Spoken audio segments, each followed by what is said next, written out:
ప్రభుత్వ ఉపాధ్యాయ వృత్తి వచ్చేంత వరకు కూడా ఎంతో ఆరాటపడుతున్న ఉపాధ్యాయులు ఆ ఉద్యోగం వచ్చిన తర్వాత దాంట్లో సరిగ్గా నిమగ్నం కాలేకపోతున్నారు. ఎందుకంటే సమయపాలన పాటించడం లేదు ఎక్కడ కూడా ఉపాధ్యాయులు. ఇష్టానుసారం రావడం, ఉదయం 9 గంటలకు స్కూల్ అంటే 10కి రావడం, 11కు రావడం.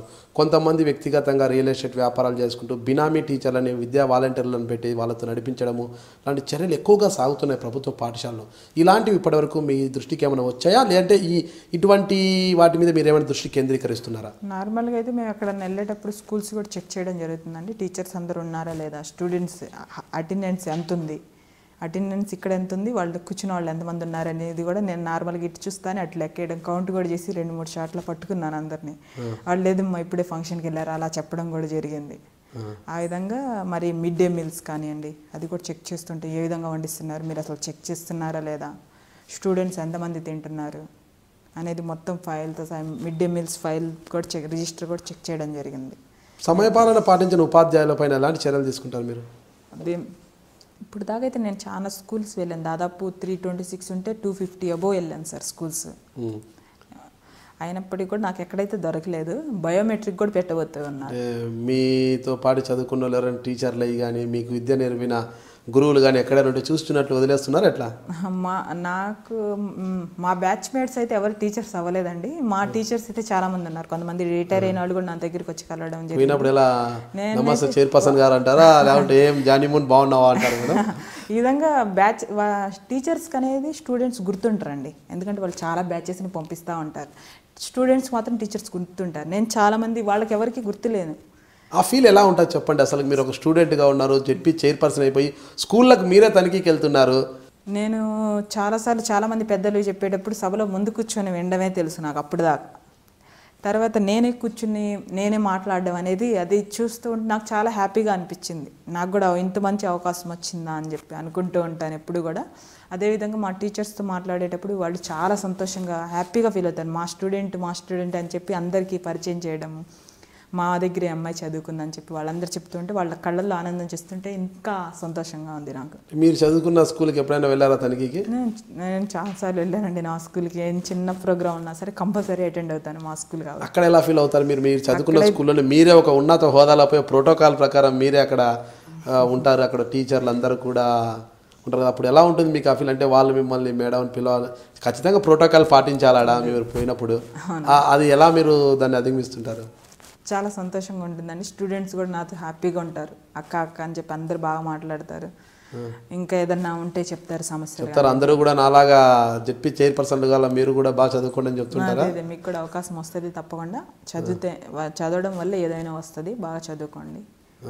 ఎప్పుడైనా మీకు విద్య నేర్పిన గురువులు జానీమూన్ మాకు ఈ పని కావాలి, మాకు ఆ పని కావాలి, ట్రాన్స్ఫర్ కావాలి, అది మీ దగ్గరకు వచ్చారా? లేదండి, ఎవరు రాలేదు. ఇంతవరకు బదిలీల సమయంలో కామన్గా వస్తుంటారు కదా, ఉండే జెడ్పీ చైర్మన్, జిల్లా పరిషత్ టీచర్, ఉండే జెడ్పీ చైర్పర్సన్ మా స్టూడెంటే, మేము వెళ్ళి అడిగితే చేస్తారు ఖచ్చితంగా ఎవరైనా? ఎందుకంటే అది ముఖ్యమంత్రి గారు ఆన్లైన్ అండి. అది ఎవరేం చేయలేం, వాళ్ళ ఇష్టం. నీకు కావాల్సింది సెలెక్ట్ చేసుకుంటే అది ఆటోమేటిక్గా వస్తుంది. ఎవరిని కలవాల్సిన అవసరం లేదు. టీచర్స్ సీనియారిటీ ప్రకారం అదే వస్తుంది.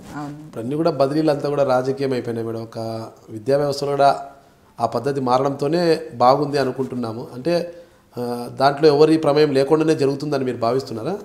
ఎవరి ప్రమేయం అనేది లేదండి, ఎవరు ఏం చేయలేము.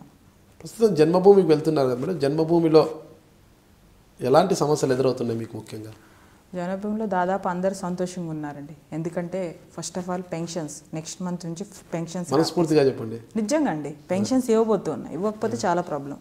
ఇస్తున్నారు, ముఖ్యమంత్రి గారు ఇస్తున్నారు. ఇల్లు కూడా స్టార్ట్ అయిపోయినాయి. అంత ముందర ఇల్లు ఇంకా స్టార్ట్ అవ్వలేదని గొడవ చేసేవాళ్ళు. ఇల్లు కూడా దాదాపు చంద్రబాబు గారి ఆశీస్సులతో స్టార్ట్ అయిపోయినాయి. రేషన్ కార్డ్స్ ఎంతమంది కావాలంటే అంతమందికి ఇస్తున్నారు. దీపం కనెక్షన్స్ ఇస్తున్నారు. ఇంతకంటే ఎవరికి మధ్యతరగతి వాటికి ఇవ్వబోతారు తప్ప ఇవ్వలేదు కదా. ఇది దీపం కనెక్షన్ ఇస్తున్నారు సార్. అది అప్పటికప్పుడే దీపం బదులు అప్లికేషన్ పెట్టుకొని రెండో రోజు వెళ్ళి ఆ గ్యాస్ కనెక్షన్ వాళ్ళ దగ్గరికి వెళ్ళి మనీ కట్టేసి తీసుకోవడమే. రేషన్ కార్డ్స్ కూడా అప్పటికప్పుడే అయిపోతున్నాయి. ఏదన్నా ఆధార్ కార్డు, నేమ్స్, వాళ్ళది ఏదో పర్సనల్ ప్రాబ్లం వల్ల తప్ప ఆగట్లేదు ఏది కూడా. అంటే మొత్తం మీద చూసుకుంటే ప్రభుత్వ పరిపాలన సరిగా లేదంటూ ప్రభుత్వ వ్యతిరేకత ఎక్కువైపోతుంది ఇక్కడ. అంటే మరోసారి మీకు అవకాశం వస్తే ఈ ప్రభుత్వ వ్యతిరేకతను ఎలా అధిగమిస్తారు? ప్రభుత్వం మీద వ్యతిరేకత ఉందని భావిస్తున్నారు, లేదని భావిస్తున్నారు మీరు? ఇప్పుడు అయితే లేదండి, జనభూమిలో అందరూ సంతోషంగా ఉన్నారు. వాళ్ళు ఏది అడిగినా సరే మేము రాష్ట్ర రాజధాని నిర్మాణ విషయంలో చంద్రబాబు నాయుడు గారు ఎన్నో ఆరోపణలు ఎదుర్కొంటున్నారు. స్విస్ ఛాలెంజ్ అయితేనేమి, ఇంకో విధానం అయితేనేమి, అన్ని అంశాల్లో కూడా చంద్రబాబు నాయుడు గారు అన్ని వైఫల్యాలే చెందుతున్నారు.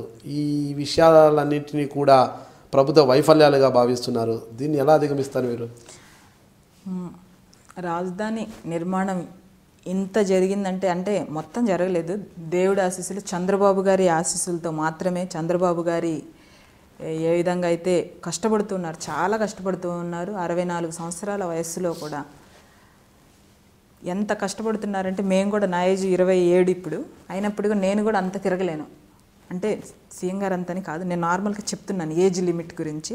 64 సంవత్సరాల వయసు ఉన్నా సరే ప్రతిరోజు మన స్టేట్ కానివ్వండి, దేశ విదేశాలు తిరిగి అటు ఏ దేశం వాళ్ళు మనకి ఇక్కడ సపోర్ట్ చేస్తారు. రాజధాని డెవలప్ అవ్వాలంటే ఇంకా ఎవరిని పిలుచుకురావాలి, ప్రతి నిమిషం రాజధాని అంటే అసలు ఇప్పుడు కాదు, నెక్స్ట్ జనరేషన్ వాళ్ళకి రాజధాని అంటే 30 years తర్వాత అప్పటికి మొత్తం కంప్లీట్ అవుతాయి అని చెప్పి సీఎం గారు చెప్తూ ఉన్నారు.